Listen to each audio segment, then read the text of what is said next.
Behcet disease.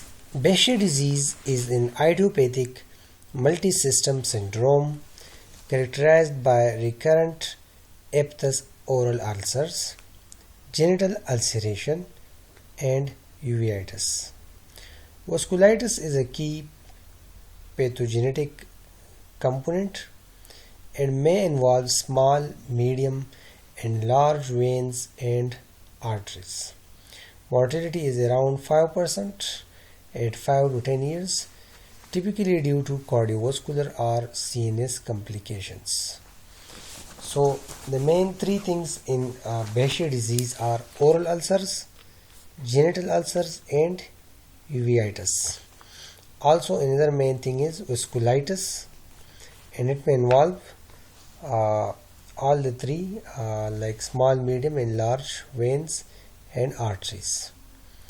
Another thing is mortality. It is 5 to 10%, 5% at 5 to 10 years, and that's due to cardiovascular or CNS complication. The condition probably has an autoimmune basis, so the basis is autoimmune, and may be precipitated by exposure to infectious agent with a subsequent cross reaction. The Behcet disease typically affects patients from Turkey, the Middle and Far East, known as the ancient Silk Road route, with a lower prevalence in Europe and North America. Strongly associated with HLA-B51. HLA-B51. The ethnic groups with a higher prevalence of Behcet disease also have a higher rate of HLA-B51 positivity. HLA-B51. So the peak age of onset is the third decade. So the third decade is important. Reported gender prevalence varies with ethnicity. So there's a tip, which is a transient hypopyon in a relatively white eye is typical of Behcet disease and JIA associated uveitis. Transient hypopyon in a relatively white eye. What are the systemic features? So there is international study group for Behcet disease which reported in 1990. They established criteria for diagnosis, in which the first one is recurrent oral ulcers as shown in this picture. These are oral ulcers at least 3 times in a 12-month period. So the first criteria is oral ulcers 3 times in a 12-month period. And in the two criteria at least in the two criteria in which the first is genital ulcers and another is ocular inflammation. So there must be two among these: genital ulcer, ocular inflammation, and skin lesions. Skin lesions are for example erythema nodosum, pseudofolliculitis, acneiform nodules, papulopustular lesions, and another is a Pethargy reaction. A Pethargy reaction is a pustule 24 to 48 hours after a sterile needle prick. This is 95%, more than 95% specific, but often negative in European and North American patients. So one oral ulcer is a must. In the remaining, there should be in the remaining 3, 2 should be present. The remaining 3 are genital ulcer, ocular inflammation, and characteristic skin lesions. Among these 3, 2 should be present: either genital ulcer, either ocular inflammation, or characteristic skin lesions. Presentation does not always conform the criteria to this criteria. So their additional features also are present, such as vascular lesions. In the vascular lesion, there are aneurysms, including pulmonary and coronary and venous thrombosis or thrombophlebitis. Another feature is arthritis. Arthritis occurs in 30%, though arthralgia is more common. Another is dermatographia. Dermatographia is shown in this picture. It is similar to the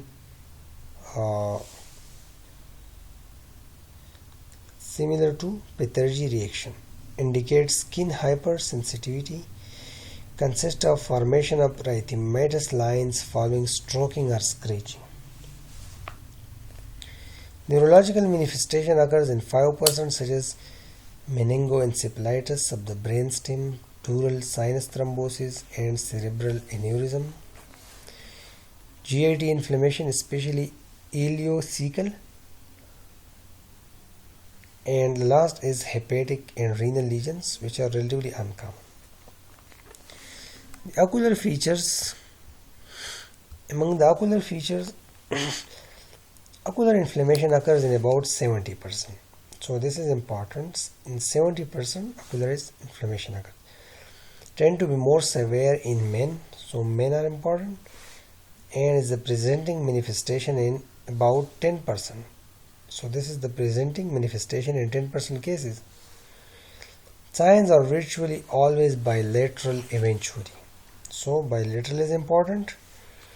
Relapsing, remitting acute onset of pain uveitis. So pain uveitis with retinal vasculitis. Pain uveitis and with retinal vasculitis. And upon spontaneous resolution, even without treatment, is the classic pattern of eye involvement. Retinal vascular disease such as vasculitis, occlusion is the main cause of visual impairment. So, number first is acute anterior uveitis, is shown in this picture. Uveitis is often bilateral, and this is typical. It is not granulomatous. Transient mobile hypopyon. This is important. Transient mobile hypopyon in a relatively wide eye is characteristics. Vitritis. Vitritis may be severe and is universal in eyes with active posterior segment disease. Retinitis is shown in this picture. Transient superficial white infiltrates that heal without scarring may be seen during acute systemic disease. There may be deeper, more diffuse retinitis, similar in appearance to viral inflammation. Exudative detachment can also occur. Inflammatory deposits analogous to capes may be seen on the inferior peripheral retina. Retinal vasculitis. Retinal vasculitis, arthritis as well as phlebitis, in contrast to pure venous involvement in sarcoidosis. So this is important. In sarcoidosis there is pure venous involvement, but here there is arthritis as well as phlebitis. So in contrast to pure venous involvement in sarcoidosis, can manifest with sheeting. So here you can see in the pictures sheeting, perivascular hemorrhages and occlusion. Vascular leakage may give rise to diffuse retinal edema and cystoid macular edema. Another feature is optic disc hyperemia and edema.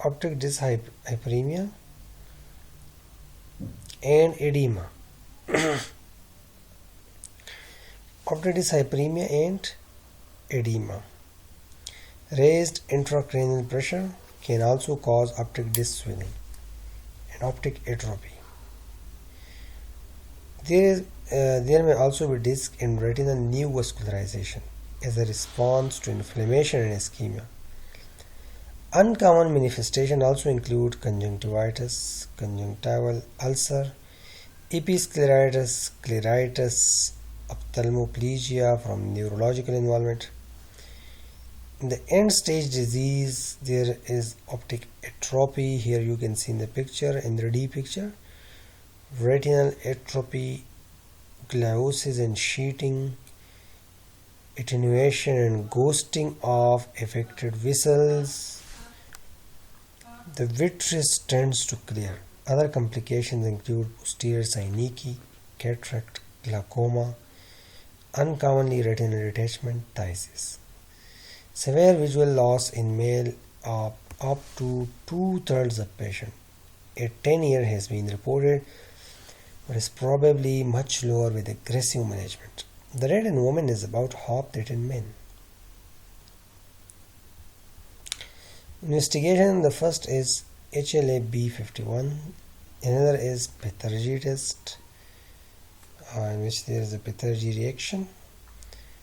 Inflammatory markers are ESR, CRP, complement levels, white cell count. They may be elevated. Thrombopelia screening is appropriate in some patients to exclude other causes of thrombosis. FA delineates fluorescein angiography for ischemic areas and aids detection of posterior segment inflammation and monitoring of disease activity. Laser flare photometry of the AC correlates well with the FA in determining the level of inflammatory activity. Superficial lesion biopsy, synovial fluid aspiration and lumbar puncture may be used to help rule out alternative diagnosis. Systemic imaging may include brain MRI, magnetic resonance angiography MRA, CT or CT angiography CTA, conventional angiography to identify ischemia. What is the treatment? Immunosuppressants are the mainstay of treatment. Immunosuppressants. But availability and expense may limit therapeutic options in many regions. Topical steroid, if really there is no trace of posterior segment involvement. Systemic steroids, azathioprine 2.5 mg per kg per day in combination are recommended for the initial management. Systemic steroid plus azathioprine for the initial management of posterior uveitis. In European League Against Rheumatism 2008 Behcet disease guidelines, steroids should be tapered slowly. Topical and or regional steroids may also be used. High rate of ocular hypertension with intravitreal steroid injection. Azathioprine may have a role in prophylaxis. Another treatment option is cyclosporine 2 to 5 mg per kg per day or infliximab in combination with azathioprine and systemic steroids is recommended by the EULAR.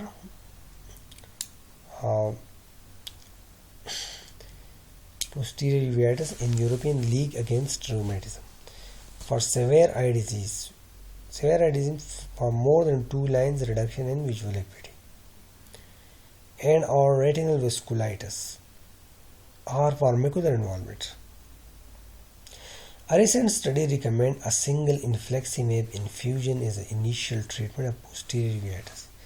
Hypertension, nephrotoxicity, neurotoxicity are concerned with cyclosporine should be avoided in patients with CNS involvement unless it is determined that severe eye disease warrants the risk. Infliximab may lead to activation of tuberculosis, and screening positive patients should receive prophylactic treatment, for example isoniazid. So infliximab may lead to activation of tuberculosis. Intravitreal administration is a novel alternative route of administration for infliximab. Intravitreal route. Infliximab or adalimumab should be considered early for vision-threatening Behcet disease. Interferon alpha, 6 million IU per day subcutaneously, initially gradually tapered, with or without steroids is recommended. Alternative to cyclosporine, infliximab, azathioprine, steroid regimen, which we discussed. For severe disease, so interferon alpha with or without steroids. It should not be used in combination with azathioprine. There is risk of myelosuppression. Anticoagulants are not recommended.